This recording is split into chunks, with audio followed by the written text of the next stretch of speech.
Support comes from the Missouri Forest Products Association, saluting Earth Day on April 22nd with an ongoing commitment to help offset carbon emissions with sustainable harvesting of Missouri forests. Details at choosewood.com. This is St. Louis on the Air from St. Louis Public Radio. I'm Elaine Cha.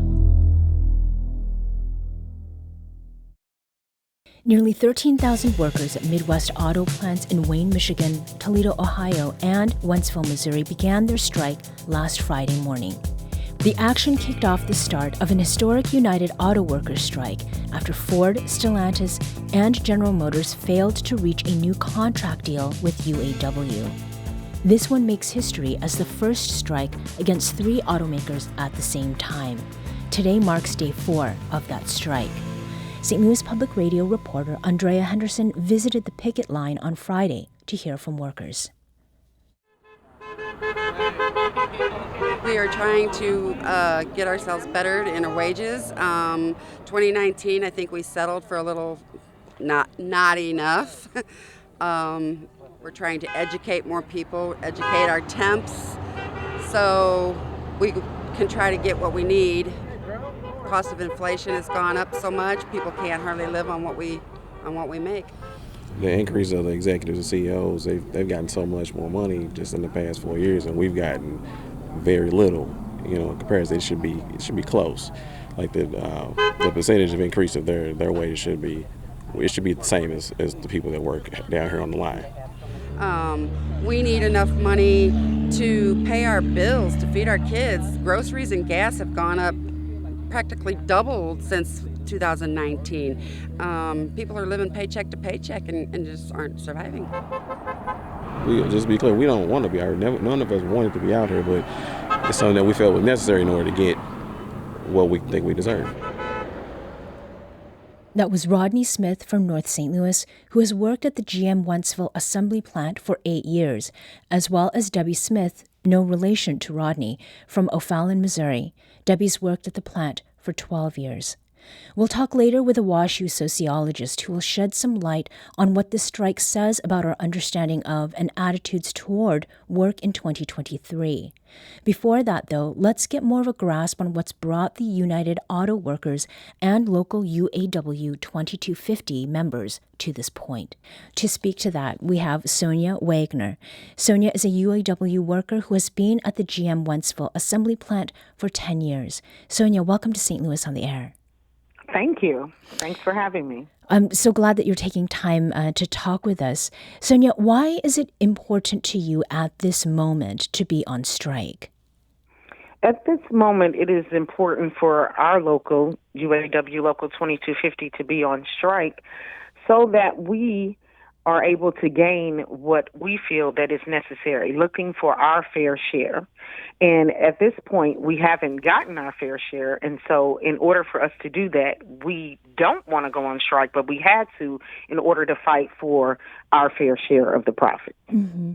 And what is it that you hope will result from the strike? Can you outline what it is you and your fellow union members want? Sure. We want to end the tiers, no more second-class workers, restore COLA, fair pay for our families, secure jobs, no plant closures, and good EV jobs. So those are some of the things, the first things, the really important things. All of them are important, but just to outline a few of some of the things that we're fighting for. Ending tiers means I work along with somebody who's maybe has 20 years. They make the same amount that I do, and I've only been there 10 years, but I'm at top pay. Mm-hmm. They should get a cost of living raise every year to offset the inflation. Like we talked about before, inflation has gone up, groceries, everything, and yet we are still making the same amount of money, but the company is making more money than that. Mm-hmm. And not just the company, it's also the CEOs who are making more. CEOs, correct. The CEOs of the company is what I should say, are making even more. Mm-hmm. And this is to the order of many, many more dollars in the millions. How has that been discussed among you and fellow UAW workers there at the plant in Wentzville? When we sit and discuss what our issues are, looking for our fair share, comparing to, the CEOs of Ford, GM, Stellantis, the gap is way, way, way too big. Now, we don't expect to make what a CEO makes, but we expect to make a livable wage where we can at least even buy the products that we are making. Mm-hmm. A lot of people are not able to do that, even though we are making those vehicles. Right. And so the gap between the CEOs and the line worker or the daily worker, the gap is too big. The shareholders are getting all the money and all the profits, but yet they're not twinkling them down to us. Somebody that's been there 20 years, they're still making top pay with no cost of living raise. And those things were given up in 2008 and 2009. The workers gave that up with the promise that GM would give that back, and that has not happened. And why do you think that delivery has not occurred? I do believe the delivery has not occurred because at one point in time, the big three probably felt like they had the advantage, and we did fight for an increase, like someone stated in 2019, and ended up settling on much smaller. But at this point, we do have Mr. Fain as our new international president, and we decided to go at it a different way because it's time. The time is now for us to get what we deserve. And what were the effects, Sonya, of the pandemic? And then, back to the recession of 2008, which you have talked about. But is there anything that is specific to the pandemic which occurred after that 2019 increase? Well, during the pandemic, even though a lot of things were shut down, things were going on, we had some layoffs as well during the pandemic. However, General Motors still made profits. We still received profit sharing during the pandemic. So the money is there. They're making the money. So we didn't lose any money. We didn't lose that much money during the pandemic. They still profited during that time. Mm-hmm. So you have worked for 8 years now? 10 years now? 10 years. 10 years. And you're part of an auto worker family. Your father worked at the Wentzville plant when it opened in 1983. And as you've said, you've been there for 10 years. And your brother also works there now. Yes, my brother Brian Wagner works there now. And how has that affected sort of the way that you understand this particular strike and then your decision to participate in the way that you are? Well, because like I indicated, my dad did that Wentzville plant open in 1983. I am originally from Indianapolis, Indiana, and so is my dad. So I am a legacy to General Motors. So in 1983, my father transferred to open up the plant in General Motors along with his fellow workers. At that time, he knew that my parents had decided that he would take the job, and then after a year, he would come and back and pick his family up, and we would move to St. Louis, and that's how we got here. So it's very dear to me because UAW is all I know. So it didn't. My father has been a UAW worker since I was a child, so that's what I know. So that's why this strike is important to me, and any other strike or me fighting for our rights in the UAW, because I've seen it when it was good, when my dad had COLA and all of those things, and then saw the after the bankruptcy and after the 2019. So that's why it's so important to me, because I've seen it on both sides, on all across the whole dynamic. A lot of people, it's not an easy thing to uproot your family and move to a whole new city. Right, of course. And so, General Motors has been great as far as, financially, for my for my family as well. However, the money should have been increased as the time went on, as General Motors got themselves back in shape to the point that they are now. Right. Well, and the extent to which your father must have trusted that he'd be able to sustain his family enough to move from one state to another, I think, says quite a bit there. Now, exactly. You will be receiving $500 a week in strike pay. How will you personally fare if the strike lasts for a while? Well, if the strike lasts for a while, I feel that I have prepared myself. We have, it's not something that we just talked about recently, or this is something that we talk about coming into probably this way before the contract is up. Last year we tell people to start saving their money, save your money, and looking at different avenues. At this point, I'm fine with the $500 because, of course, it used to be when we had the strike in 2019. I do believe we received $275 a week or $250 a week. So the $500 is a great increase and will help a lot of families. And hopefully, General Motors will come to a decision, and maybe we won't be on strike as long, but we do have the $500 a week strike benefits that's beneficial to us. We are also taking, a lot of people are supporting us, a lot of companies, they're bringing water, diapers, anything that they can out to our union hall that could possibly help our union members that are on strike. Now, the GM plant in Wentzville is one of just 3 plants in the country on strike right now. Did you or your colleagues have any idea that you'd be thrust into the spotlight in this way? Well, at the last hour, because we did not, we didn't want to tip our hand because we didn't want any of the companies to get comfortable. So once that, we didn't even know until the last hour. I see. Yeah, we didn't know that Wentzville, we didn't know who was going to be chosen. We just knew that they were going to be strategic striking, and then at the last hour, then they broadcasted which plants would actually strike. So we reached out to General Motors, and they sent along this statement regarding the strike. It is unfortunate that the UAW's leadership the UAW leadership's decision to call a strike at Wentzville Assembly has already had a negative ripple effect, with GM's Fairfax Assembly plant in Kansas and its 2,000 team members expected to be idled as soon as early next week. This is due to a shortage of critical stampings supplied by Wentzville stamping operations to Fairfax. Unfortunately, there are no provisions that allow for company-provided sub-pay in this circumstance. We will continue to bargain in good faith with the union to reach an agreement as quickly as possible for the benefit of our team members, customers, suppliers, and communities across the U.S. And that was a statement that was sent by GM on Friday. Sonya, what do you make of that statement? Well, at that statement, what I think about that statement is that is true, that once the strike happens, it's going to have a ripple effect on a lot of things.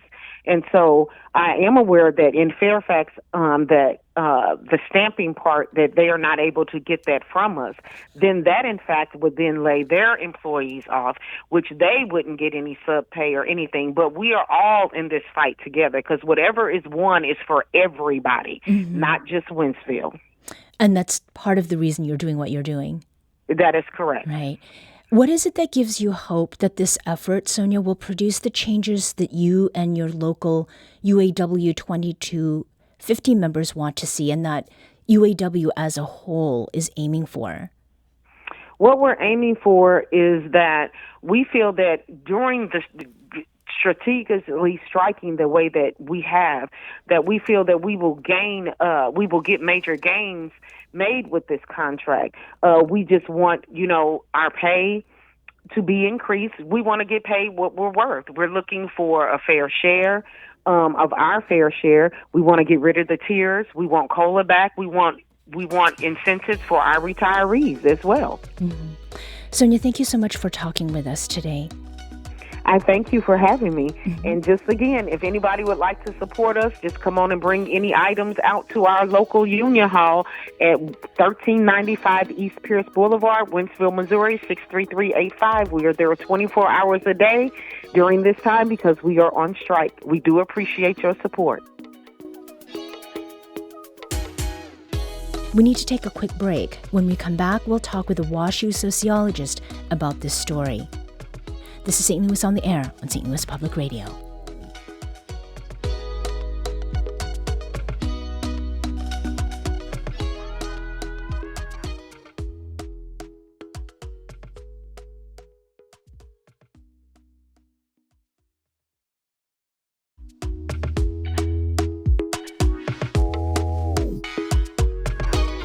Welcome back. To expand upon what we've heard about UAW workers on strike in Wentzville, Missouri, which is home to a GM assembly plant, I'd like to introduce now Jake Rosenfeld, Washington University professor of sociology. Jake, welcome back to the show. Thanks so much for having me on. So, Jake, let's talk about some of the bigger picture implications of this strike. We've been saying that it is historic in a number of ways. In what other ways does this strike stand out at this time? It's a great question. I think, first and foremost, the broader context here is that we've had certainly now 6 months or so of heightened strike activity. So this recent dispute follows on the heels of ongoing labor stoppages out west, hotel workers in Los Angeles, obviously our Hollywood writers and actors still on strike. And so I think what you've seen kind of in the last year or two, certainly as we emerge from the pandemic, is that workers and the unions that represent them are much more willing to exercise their muscle in ways that we hadn't seen in decades. Mm-hmm.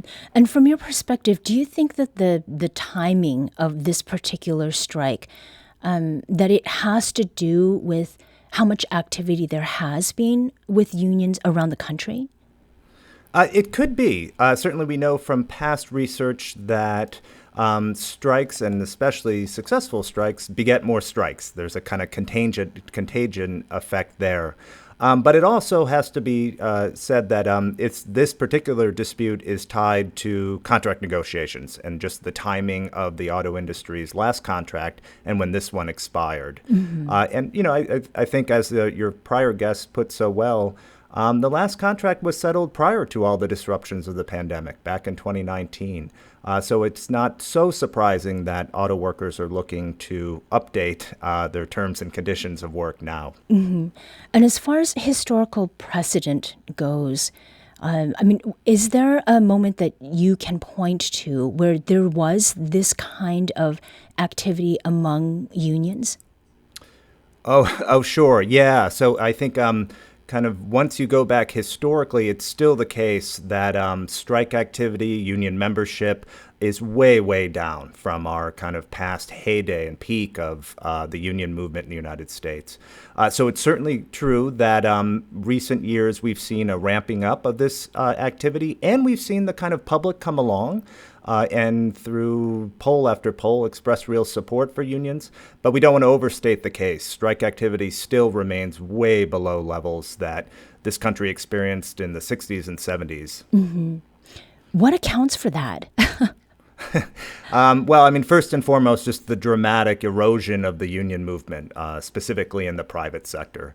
And that's partly an American story. It's partly a story globally.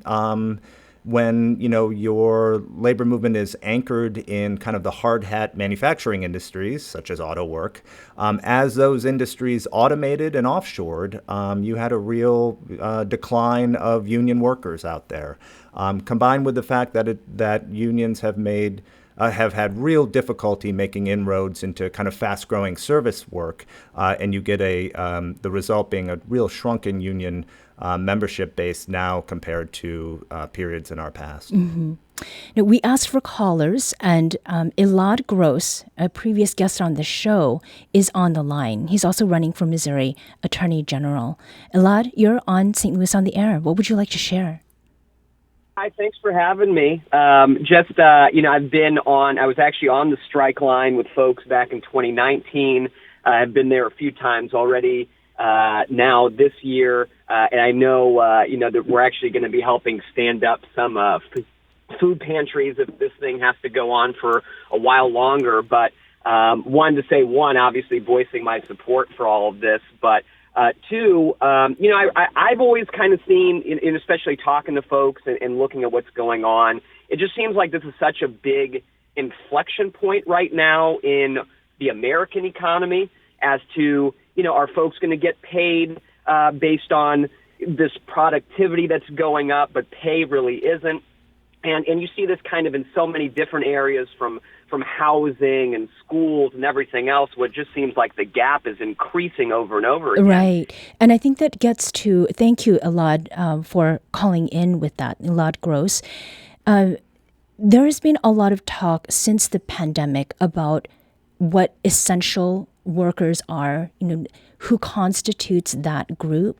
How much of that do you think, Jake, has to do with how we're understanding what is happening, not only with the UAW workers, but also like folks with Amazon and Starbucks, whom we've spoken to here, and then with the crises that have been happening around nursing and teaching shortages, and those folks also have said that they are not paid what they're worth. Yeah, I think it's a fantastic question. So I think we have accumulating evidence that since the pandemic, many of us have really started to kind of question the wages and working conditions that we spend so much of our lives working under. We have, decades and decades of real wage erosion for some of what we termed our critical workers during the pandemic. And now it's coming to a point where a lot of them are asking for their fair share. So just to take auto workers, the kind of topic of today, I've seen estimates that their real pay is down about 20% since 2008. And since, in recent years, pay has really increased for a lot of workers out there, and it's certainly increased for their executives. So I think that undergirds the activities that we see today. And a decrease of 20%, I mean, what does that mean when it comes to what, like a family can do? What does that undermine? Yeah, I mean, I would say almost everything, because keep in mind, we've been in a pretty high inflation environment, too, for the last 3 years. And so as your prior guest was making clear, one of the big concessions that the auto workers gave up in the aftermath of the Great Recession was the kind of ramping up of what are called two-tier contracts. So as she said, workers doing the same job right next to you could be on a different contract schedule and making real rock bottom pay and being offered few, if any, benefit packages. Mm-hmm. And so that is really tough in today's kind of high price environment. And I think you saw that in the UPS contract negotiations of earlier in the summer, and you certainly see that as a core demand with the UAW right now, mm-hmm. the end of those types of contracts. So with the UAW, Jake, Sean Fain is heading now UAW, and there's a stand-up strategy that they're employing. What is stand-up strategy, and is that an innovation, or is it an adaptation that's coming from elsewhere in the world? Yeah, it's an adaptation. We've seen work stoppages of this type in the U.S. before. It's not common for the UAW to strike in this way. And as you mentioned, we have a kind of new UAW leader. He's been on the job just over half a year now. And one of, I think a key innovation here is that you have 3 plants that are targeted initially, and that means you're only paying a fraction of your membership base strike funds. That allows you to kind of draw out the conflict if necessary, and offer more generous strike funds than you did in the past. Mm-hmm. And it obviously remains to be seen how successful it is. But one other thing I would add is that I don't think you would see this type of targeted strike if Fain and other leaders at the UAW didn't feel like the companies were open to bargaining. If it just was at a complete impasse, my guess is that you would have seen a much more kind of universal strike. Mm-hmm. And so I think it's a positive indication that talks are happening. Okay. And the stand-up, like the definition of that, can you talk about what that is? Well, sure. In this one, you're standing up certain plants at a time, and as the prior guest made clear, with very little advance warning, because they don't want to tip off the companies about which plants are being targeted. The hope is that you are standing up, you're kind of striking against really strategically located plants so that there are ripple effects outward, so that plants that rely on, say, parts or the assembly work are also affected. So it's the hope that you are kind of getting the biggest bang for your strike funds, mm-hmm. bucks, in that way, and putting pressure on the companies while also showing the companies you're holding some of your fire by not targeting all the plants. And to what extent do you think that this is happening now, partly because of the technology that is available to people? Well, it's a good question. I think new technologies loom in the background of this dispute and certainly in some of the other ongoing disputes as well. I think Fain and others are kind of innovating in important ways. I'm not sure how much new technologies are helping them in this way. There are kind of ways to get the word out of which plants are going to be targeted in prior days. But you do have the enormous technological disruption caused by the expansion of electric vehicles kind of looming in the background here. And how much of that do you think is going to be part of whether negotiations come out successfully on the side of UAW against what the companies are wanting? I think it's huge. I mean, I think there are real existential concerns about job displacement caused by the ramping up of electric vehicles, given in general that fewer workers are needed to produce EVs. And so the union, I think, is really actively pushing for job protections. I think there's been some criticisms out there that the union is opposed to the transformation to cleaner energy vehicles, but I think that's a bit of a misread. I think the union is making clear it just wants to ensure that the expansion of green technologies doesn't come at the expense of its members. So that it includes them rather than leaving them behind. Absolutely. Yeah. Absolutely. Well, Fain is UAW's first ever democratically elected UAW leader. I mean, is that a big deal? I think so. Certainly, if you look to the more recent history of some of the UAW leaders who've been embroiled in corruption scandals. And so Fain came in, it was a really closely contested election, the first one directly elected by members. And I think he's an early hallmark of this tenure has been kind of constant communication and transparency with members, which I think could go a long way in earning their trust and repair some of the broken trust given past leadership, especially if this impasse drags out. And finally here, Jake, what will you be watching for as a scholar as this strike continues in the days and perhaps weeks to come? Yeah, it's a great question. First, I'll be watching what's happening to the other ongoing strikes, because we know that unsuccessful strikes are also contagious, and that can really dampen workers' morale and union leaders' case to be made to their workers that this is still worth it, and they're gonna come out on top. So the broader environment here is important. You'll be watching, public opinion. Right now, the indications we have is that there's overwhelming support for the workers involved here relative to the companies. And then you want to watch the political environment. So far, the Biden administration has offered kind of, statements of support to the workers. But as the strike drags out and as the economic impact becomes very, very real, you might see that change. Jake Rosenfeld is a sociology professor at Washington University in St. Louis. Jake, thanks again for speaking with us today. Oh, thank you. This episode was produced by Emily Woodbury. Audio engineering and podcast design by Aaron Dorr. Our executive producer is Alex Hoyer. St. Louis on the Air is a production of St. Louis Public Radio. Understanding starts here. St. Louis on the Air proudly supports local artists by using music from Life Creative Group. Do you find yourself regularly listening to episodes of St. Louis on the Air? Suggest us to a friend you think might enjoy our conversations. And leave us a review and rating on Apple Podcasts on the App Store. It's the simplest way to help people discover our show. Thanks. St. Louis Public Radio is a member-supported service of the University of Missouri St. Louis.